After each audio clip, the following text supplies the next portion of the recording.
Hello students, তোমাদের মধ্যে অনেকেই জানতে চেয়েছো যে জেনপাসের জন্য কি কি খুব ইম্পর্টেন্ট চ্যাপ্টার্স, তো সেটা নিয়ে আজকে আমি ডিসকাস করব। তো যাদের মনে হয়েছে যে নিটের জন্য ইম্পর্টেন্ট চ্যাপ্টার খুব কি, সেটা যদি কারো জানার থাকে তাহলে আমি ভিডিওর ডেসক্রিপশানে লিঙ্ক দিয়ে দেবো এবং এখানে আই বাটনেও তোমরা ভিডিওর লিঙ্ক পেয়ে যাবে যে নিটের জন্য মোস্ট ইম্পর্টেন্ট চ্যাপ্টার্স কী কী। তো সেটাও যদি কারো দরকার পড়ে মনে হয় তো তোমরা ভিডিওটা দেখে নিতে পারো। আর আজকে আমরা মেনলি দেখব জেনপাসের জন্য মোস্ট ইম্পর্টেন্ট চ্যাপ্টার্স কী। আমি ফার্স্টে যদি 12 থেকে স্টার্ট করি তাহলে তোমরা দেখো ক্লাস 12-এর একদম প্রথম দিকে যে চ্যাপ্টারটা চলে আসছে ফার্স্ট ইউনিটের, তো একদম প্রথম ফার্স্ট যেটা আছে যে কি না রিপ্রোডাকশান ইন অর্গানিজমস, রাইট। তো রিপ্রোডাকশান ইন অর্গানিজমস যে চ্যাপ্টারটা, সেটা থেকে কি হয় না কোনোবার হয়তো একটা কোশ্চেন্স এলো বা কোনোবার দেখা গেল হয়তো এক কোশ্চেন্স এলো না, এরকম মানে তুমি খুব মোস্ট ইম্পর্টেন্টের মধ্যে আমি ওই চ্যাপ্টারটাকে রাখছি না, কিন্তু আদার্স যেগুলো মোস্ট ইম্পর্টেন্ট চ্যাপ্টার্স তো সেগুলো পড়ে নেওয়ার পর যদি কারোর মনে হয় কি যে ঠিক আছে আমি টাইম পাচ্ছি বা আমার মনে রাখতে পারছি, তো তাহলে ফার্স্ট যে চ্যাপ্টারটা রিপ্রোডাকশান ইন অর্গানিজমস সেখান থেকে এক্সাম্পল বেসডই দেখবে কোশ্চেন্স আসে যে কোন টাইপের অর্গানিজম কোন স্পোর ইউজ করছে, বা প্ল্যান্টসদের মধ্যে ওই রানার, শাকার, রাইজোম এই টাইপের যে কোশ্চেন্সগুলো কোনটা মানে কাদের পাওয়া যায়, তো এই জিনিসগুলো একটুখানি তোমরা দেখো। তো এটাকে আমরা লেস ইম্পর্টেন্ট চ্যাপ্টার বলে রাখছি, কিন্তু হতেই পারে একটা কোনো কোশ্চেন্স কোনোবার কিন্তু এলো। নেক্সট ইম্পর্টেন্ট যেটা চ্যাপ্টার হচ্ছে sexual reproduction in flowering plants, যেটা sexual reproduction in flowering plants থেকে কিন্তু কনসেপচুয়াল কোশ্চেন্সও থাকে, যেমন তোমরা ট্রিপল ফিউশন দেখেছো, তারপরে ধরো ট্রিপ্লয়েড এন্ডোস্পার্মের যে ডেভেলপমেন্ট ওই পোর্শন থেকে কিন্তু খুবই ইম্পর্টেন্ট, ওই পার্টটা থেকে ঘুরিয়ে ফিরিয়ে কোশ্চেন্স আসে, প্লাস ওই ওভিউলের স্ট্রাকচার, ফর্মেশন, গ্যামেটোফাইটিক এই যে জিনিসগুলো কনসেপ্টও আছে, তো সেইগুলো একটু ভালো করে বুঝে ওই চ্যাপ্টারটা পড়তে হবে, বেশ ভালো করে পড়তে হবে এই সেক্সুয়াল রিপ্রোডাকশান ইন ফ্লাওয়ারিং প্ল্যান্টসের চ্যাপ্টারটা।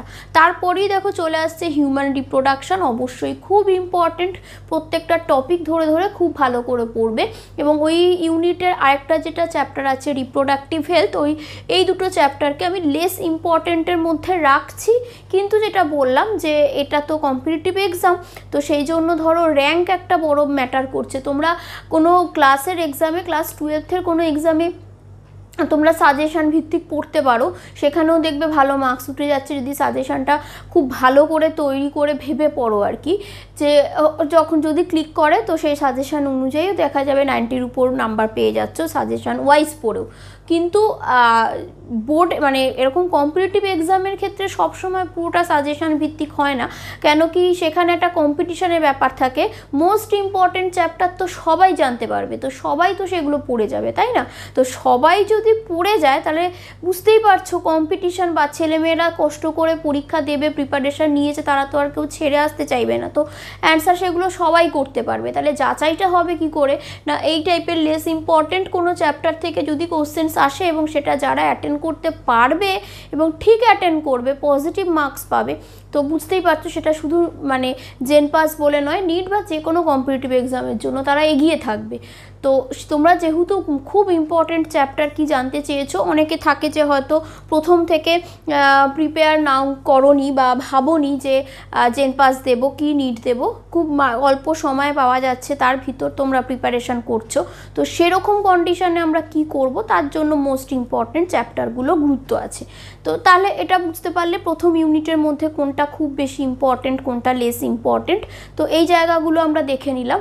এরপর যেটা দেখব সেটা হচ্ছে দেখো পরের ইউনিটটায় চলে আসো, আর এবার নেক্সট ইউনিটের ইম্পর্টেন্ট চ্যাপ্টার্সগুলো যদি আমরা দেখি, দেখো পরের ইউনিটটা এতটাই ইম্পর্টেন্ট, সেখানে কিন্তু কোনো চ্যাপ্টার আমরা বাদ দেবো না, এবং শুধু জেনপাস বলে নয়, নিট বলে নয়, এই চ্যাপ্টারগুলো এমনই যদি ইন ফিউচার কেউ বায়োলজি নিয়ে এগোতে চাও তাহলে এই চ্যাপ্টার্সগুলোকে কখনোই কোনোভাবেই বাদ দেওয়া যাবে না। এরকমই কিছু ইম্পর্টেন্ট চ্যাপ্টার হচ্ছে ক্লাস 12-এর এই পোর্শনসগুলো, যে principal of inheritance and variation, molecular basis of inheritance and evolution, খুব খুব ইম্পর্টেন্ট চ্যাপ্টার। এই 3টে চ্যাপ্টার তো আমাদের অবশ্যই করতে হচ্ছে। নেক্সট চলে আসো হিউম্যান হেলথ অ্যান্ড ডিজিজ। এটাও কিন্তু বেশ ভালো ইম্পর্টেন্ট, কিন্তু তোমরা বলতে পারো যদি এই 4টের ভেতর আবার ইম্পর্টেন্স দেখি তো তাহলে অবশ্যই প্রথম দুটো সব থেকে বেশি।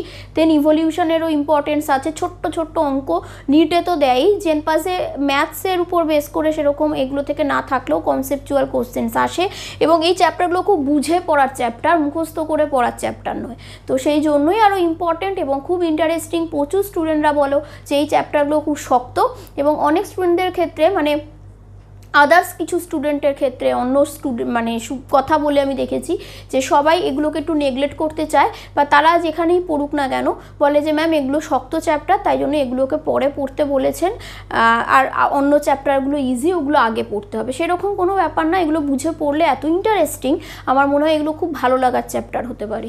তো এই জিনিসগুলো পড়তে হলো। নেক্সট দেখো চলে আসছে food production, microbes in human welfare, এই চ্যাপ্টারগুলো। তো এটা যদি আমি পার্সেন্টেজে বলি তো 80% ইম্পর্টেন্ট চ্যাপ্টার হচ্ছে এটা, তো সেখানের থেকে অনেকটাই কম ইম্পর্টেন্স, কিন্তু যা একই কথা বলার দরকার নেই মনে হয়, যেটা বললাম তোমাদের যে এগিয়ে থাকার জন্য ওই ইম্পর্টেন্ট নয়, এরম চ্যাপ্টার থেকেও একেবারে নাও আসবে না এরকম নয়, কোনো কোশ্চেন্স আসতে পারে।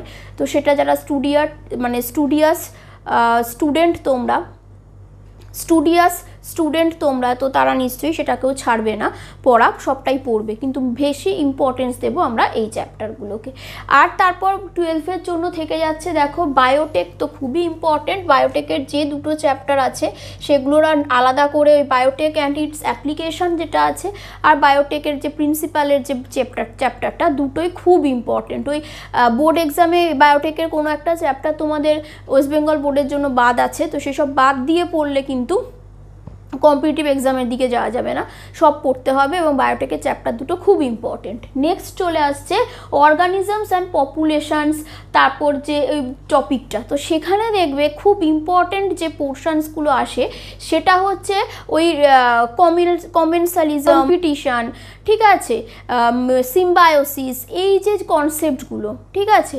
তো এই কনসেপ্টগুলো থেকে খুব খুব ঘুরিয়ে ঘুরিয়ে এদিক ওদিক করে কোশ্চেন্স আসে, তো ওইগুলো ইন্টারাকশানসগুলো আর কি ভালো করে দেখবে, ইম্পর্টেন্ট ওই পার্টটা। আর তারপরে যদি আমি ক্লাস 11-তে চলে আসি তো মোটামুটি বোঝা গেল যে 12-এর মোস্ট ইম্পর্টেন্ট কোনগুলো।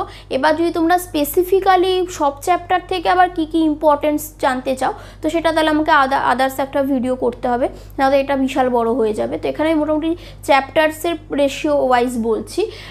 তো 11th-এর মধ্যে যদি দেখি আমাকে বায়োলজিক্যাল ক্লাসিফিকেশান খুব ইম্পর্টেন্ট, অ্যানিম্যাল কিংডম খুব important, morphology of flowering plants খুবই ইম্পর্টেন্ট, তারপর স্ট্রাকচারাল অর্গানাইজেশন ইন অ্যানিমেলস খুব ইম্পর্টেন্ট, ঠিক আছে। এবার ভাবছো ম্যাম তারপরে তার কতগুলো চ্যাপ্টার ছিল, এইটুকুতে শেষ করে দিল কি করে? তার কারণ হচ্ছে এই যে চ্যাপ্টার 4টে বললাম এইগুলোকে আমরা খুব ইম্পর্টেন্স দিয়ে পড়বো, তাহলে বাকিগুলো কম ইম্পর্টেন্স, খুব মজার ব্যাপার লাগছে সেটা নয়, বাকিগুলো আরও বেশি ইম্পর্টেন্স। হিউম্যান ফিজিওলজি আর প্ল্যান্ট ফিজিওলজির একটা সিঙ্গেল চ্যাপ্টারও আমরা ছাড়বো না, সেটা নিটের জন্য হোক সেটা জেনপাসের জন্য হোক। কেন? প্ল্যান্ট ফিজিওলজি আর হিউম্যান ফিজিওলজি খুব ইম্পর্টেন্ট, প্রচুর ওয়েটেজ ওখানে ক্যারি হয়। তোমরা প্রিভিয়াস ইয়ার্সের পেপারস দেখো, আমার কথা বিশ্বাস করো না, নিজেরা বুঝতে পারবে যে হিউম্যান ফিজিওলজি আর প্ল্যান্ট ফিজিওলজি ক্লাস 11-এর কতটা ইম্পর্টেন্ট, ঠিক আছে।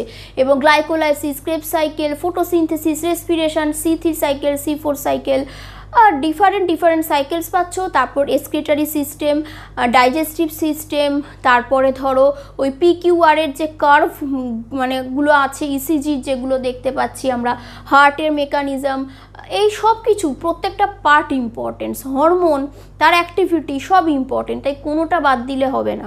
প্ল্যান্টের মধ্যে ধরো ওই ক্লোরোসিস, নেক্রোসিস, যে ডিফারেন্ট ডিজিজগুলো হচ্ছে কোন মিনারেলসের ডেফিসিয়েন্সির জন্য হচ্ছে, পিগমেন্টসের কী ফাংশনস আছে, ফটোসিনথেসিসের ডিফারেন্ট পিগমেন্টস কোনটার কী ফাংশনস, খুবই ইম্পর্টেন্ট। তাই প্ল্যান্ট ফিজিওলজি, অ্যানিম্যাল ফিজিওলজিটা খুব ভালো করে পড়বো। আর যদি সাজেশন করতে চাও তাহলে এই 4টেকে ভালো করে পড়ে বাকি যেগুলো রয়েছে সেগুলোকে একটু লেস ইম্পর্টেন্ট করে পড়তে পারো। আর কি হয় টোটাল মানে এই যে ইউনিট 3 এর যে ইউনিটটা রয়েছে না, এখানে তোমাদের কি কি পড়তে হয় বলো? সেল দ্য মানে স্ট্রাকচারাল ইউনিট অফ লাইফ পড়তে হয়, বায়োমলিকিউলস পড়তে হয়, সেল সাইকেল সেল ডিভিশন পড়তে হয়। এই তিনটের মধ্যে বেশি ইম্পর্টেন্স যদি বলো বায়োমলিকিউলস, আর সেল সাইকেল সেল ডিভিশন আর cell the structural unit of life, এই দুটো চ্যাপ্টার ইভেন বায়োমলিকিউলস, এই চ্যাপ্টার তিনটে কী বলো তো একটা ব্যাকবোন টাইপের চ্যাপ্টার। মানে এই তিনটে চ্যাপ্টারকে বাদ দিয়ে বায়োলজির কনসেপ্টটা ঠিক ফুলফিল হবে না। দেখতে পেলে হয়তো বা খুব বেশি কোশ্চেন্স ওখান থেকে আসছে না, তো তোমাদের মনে হলো যে কেন ম্যাম পুরো ইউনিট 3টা পড়তে বলছে, খুব বেশি কোশ্চেন্স এখান থেকে আসছে না। এবার ব্যাপারটা হলো কম্পিটিটিভ এক্সামের একটা কোশ্চেন্স কি দুটো কোশ্চেন্স মানুষ এটা বিশাল ইম্পর্টেন্সের জায়গায় চলে আসছে, তোমরা হয়তো সেটা বোঝো। তো তবু ওটা যদি বলি যে বাকিগুলোর থেকে মার্কস কম আসে, কিন্তু ওই তিনটে চ্যাপ্টার যেটা বললাম কনসেপ্ট বেসিক ক্লিয়ার রাখার জন্য খুব দরকারি, যে গ্লুকোজ কার্বোহাইড্রেট, তোমরা যদি বায়োমলিকিউলসটা ঠিক করে না পড়ো তাহলে কোনো দিনই ওই মলিকিউলার বেসিস অফ ইনহেরিটেন্সটা ভালো করে পারবে না, বা যেটা তোমাদের বলছি প্রিন্সিপাল অফ ইনহেরিটেন্স ভ্যারিয়েশন, মানে ডিএনএ আরএনএ স্ট্রাকচার, প্রোটিনের স্ট্রাকচার, মানে ওখানে ট্রান্সক্রিপশন ট্রান্সলেশন রেপ্লিকেশন এগুলো পড়তে হবে। তো যেখানে আমরা ডিএনএ আরএনএ স্ট্রাকচার ঠিক মতন জানি না, প্রোটিনের স্ট্রাকচার ঠিক মতন জানি না, তো তাদের ফর্মেশন কী করে পড়বো? আর স্ট্রাকচার জানতে হলে বায়োমলিকিউলসটা জানতে হবে। আর সেল সাইকেল সেল ডিভিশন তো একটা বেসিক, মাইটোসিস মিওসিস এগুলো তো বেসিক জিনিস, এগুলো আমাদের জানতেই হবে। তো সেই হিসাবে বলা, কিন্তু মোস্ট ইম্পর্টেন্ট ফোকাস দিয়ে যদি পড়তে হয়, মানে অবশ্যই কোনো মার্কস যাতে বাদ না যায় সেভাবে গ্রিপে রেখে অবশ্যই পড়তে হবে প্ল্যান্ট ফিজিওলজি, হিউম্যান ফিজিওলজি, আর এখানে যে 3-4টে চ্যাপ্টার বললাম এখানের মধ্যে জেনেটিক্স পোর্শনের molecular basis of inheritance, evolution, তারপরে প্রিন্সিপাল ধরো এখানে যেটা পাচ্ছ ইনহেরিটেন্স অফ ভ্যারিয়েশনস, যেটা প্রিন্সিপাল ইনহেরিটেন্স ভ্যারিয়েশনের যে চ্যাপ্টার পাচ্ছ, sexual reproduction, human sexual reproduction in flowering plants, human reproduction, এগুলো কিন্তু খুবই ইম্পর্টেন্ট।